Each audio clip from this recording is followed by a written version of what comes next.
ਸਤਨਾਮ ਸ਼੍ਰੀ ਵਾਹਿਗੁਰੂ ਸਾਹਿਬ JIO. परम सन्मानियो गुरु रूप गुरु खालसा साध संगत जी, वाहिगुरु जी का खालसा वाहिगुरु जी की फतेह।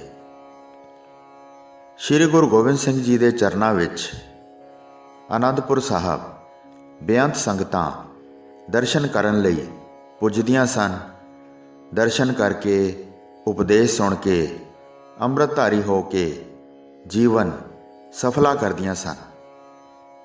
एक पिंड दे गुरसिख माई भाई ने बेनती की कि कोई कथा वार्ता करन वाला सिंह कुछ समय लई सानू बख्श दिओ, ताकि जिन्हां ने नवीं नवीं सिੱਖੀ धारण की है ओह परपक्क हो जाण। देवनेत नाल एक होर नगर दी संगत नाल चंगा कथावाचक रहत बहत वाला नितनेमी सिंह भी दर्शन करन लई आया। उस दे घर विच अत्यंत गरीबी सी।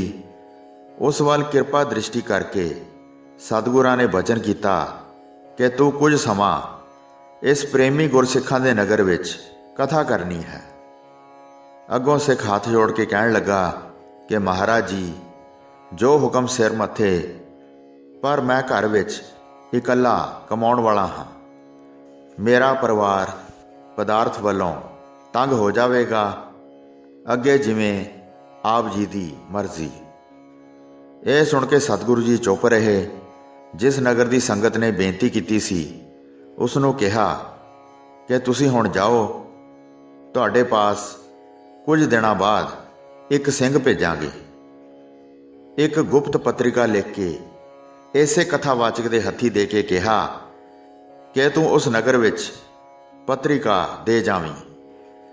जदों पत्रिका लैके यह सिंह उस नगर विच पहुंचया ते पिंड वालियां नूं पत्रिका दे दित्ती। नगर की संगत पत्रिका पढ़ के बड़ी निहाल हुई, क्योंकि उस विच लिखिया होया सी कि इस सिंह नूं अपने कोल रख के 6 महीने जाण नहीं देना। दोनों वेले कथा सुननी ते इस दे दुआले करड़ा पैरा रखना कि किते यह अख बचा के निकल ना जावे। संगत ने उस तरह किया। कथा दोनों वेले आरंभ हो गई। संगत दे करड़े पहरे अते गुरु दे करड़े बचना करके जाण दी कोशिश तो भावें नहीं की, पर कल्पना हर रोज़ बहुत करता रहा कि परिवार का पालन पोषण किवें हुंदा होवेगा।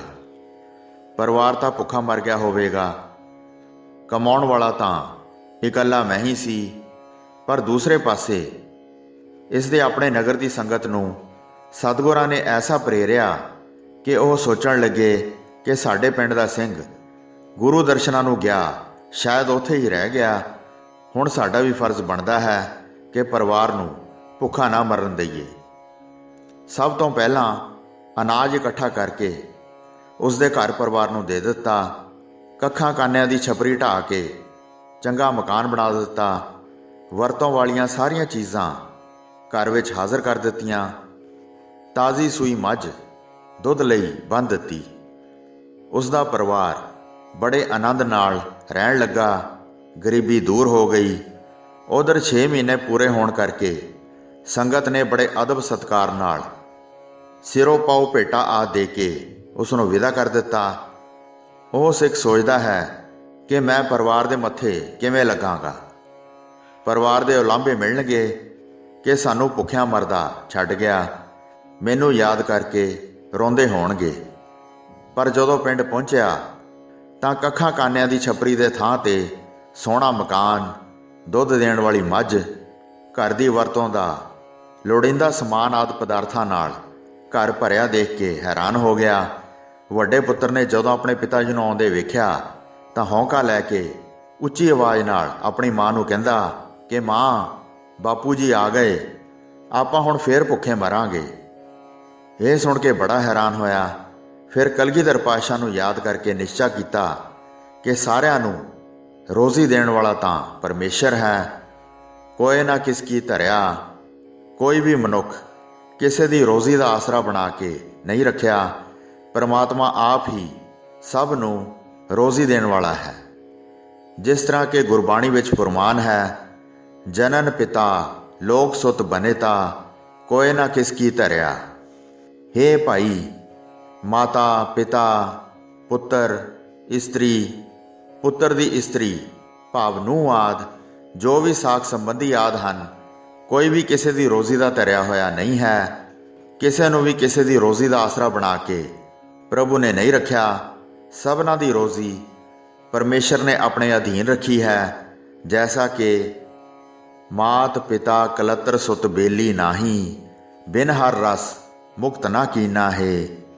नह चिंता मात पित भ्राता है, नह चिंता कछ लोक कह, नह चिंता बनिता सुत मीता, पर विरत माया संबंध नह, दयाल एक भगवान पुरख है, नानक सर्ब जी प्रित पालक है। इसे तरह श्री गुरु अर्जन देव जी का फरमान है, सिर सिर रिजक संभाहे ठाकुर, काहे मन भाव करया। हे भाई गुरदास जी, ओह मालक हर एक नूं रिजक पहुँचाउंदा है।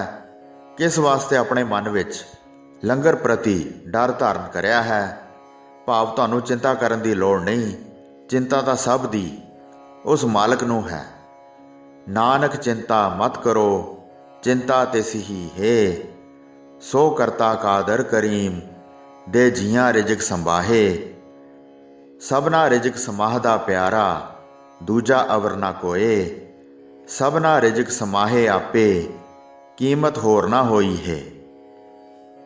ऊड़े ऊड़ आवै सै कोसा, तिस पाछै बचरे छरिया, तिन कवन खिलावै कवन चुगावै, मन मैं सिमरन करया। कूंजां कतक दे महीने विच बर्फ पैण तो पहाड़ां विच आंडे दे के सैकड़े कोसां तो चल के मैदानी इलाके विच आउंदियां हन। ਉਹ ਆਪਣੇ ਪਿੱਛੇ ਪਹਾੜਾਂ ਦੀਆਂ ਖੱਡਾਂ ਵਿੱਚ ਆਪਣੇ ਬੱਚਿਆਂ ਨੂੰ ਛੱਡ ਕੇ ਆਉਂਦੀਆਂ ਹਨ। ਉਹਨਾਂ ਬੱਚਿਆਂ ਨੂੰ ਮਾਵਾਂ ਵਾਂਗ ਕੌਣ ਖਿਲਾਵੇ ਤੇ ਕੌਣ ਖਵਾਵੇ। ਭਾਵ ਜਿਵੇਂ ਮਾਵਾਂ ਬੱਚਿਆਂ ਦੇ ਮੂੰਹ 'ਚ ਗਰਾਸ ਪਾ ਕੇ ਖਵਾਉਂਦੀਆਂ ਹਨ ਅਤੇ ਖਿਡਾਉਂਦੀਆਂ ਹਨ। ਭਾਵ ਮਾਵਾਂ ਵਾਂਗ ਲਾਡ ਕੌਣ ਲਡਾਉਂਦਾ ਹੈ ਅਤੇ ਕੌਣ ਚਿੜੀਆਂ ਵਾਂਗ ਚੋਗਾ ਚੁਗਾਉਂਦਾ ਹੈ। ਭਾਵ ਕੋਈ ਨਹੀਂ ਹੈ। ਬਸ ਉਹਨਾਂ ਬੱਚਿਆਂ ਦੀਆਂ ਮਾਵਾਂ ਜਾਂ ਕਹਿ ਲਓ ਕੂੰਜਾਂ ਆਪਣੇ ਮਨਾਂ ਵਿੱਚ ਉਹਨਾਂ ਬੱਚਿਆਂ ਦਾ ਸਿਮਰਨ ਕਰਦੀਆਂ ਹਨ। ਉਹਨਾਂ ਦੇ ਸਿਮਰਨ ਦਾ ਸਦਕਾ ਹੀ ਉਹਨਾਂ ਬੱਚਿਆਂ ਦੀ ਪਰਵਰਿਸ਼ ਹੁੰਦੀ ਹੈ। ਸਿਮਰਨ ਦੀ ਸ਼ਕਤੀ ਨਾਲ ਆਂਡੇ ਪੱਕਦੇ ਹਨ। ਆਂਡਿਆਂ ਵਿੱਚੋਂ ਬੱਚੇ ਨਿਕਲ ਕੇ ਡਾਰਾਂ ਦੀਆਂ ਡਾਰਾਂ ਬਣ ਕੇ ਮਾਪਿਆਂ ਨਾਲ ਆ ਰਲਦੇ ਹਨ। ਜਿਹੜੇ ਆਂਡੇ ਕੂੰਜ ਦੇ ਚੇਤੇ ਨਾ ਰਹਿਣ ਉਹ ਗਲ ਜਾਂਦੇ ਹਨ। ਹੋਈਆਂ ਭੁੱਲਾਂ ਚੁੱਕਾਂ ਦੀ ਖਿਮਾ ਬਖਸ਼ਣੀ ਜੀ। ਦਾਸ ਨੂੰ ਆਗਿਆ ਦਿਓ। ਵਾਹਿਗੁਰੂ ਜੀ ਕਾ ਖਾਲਸਾ, ਵਾਹਿਗੁਰੂ ਜੀ ਕੀ ਫਤਿਹ।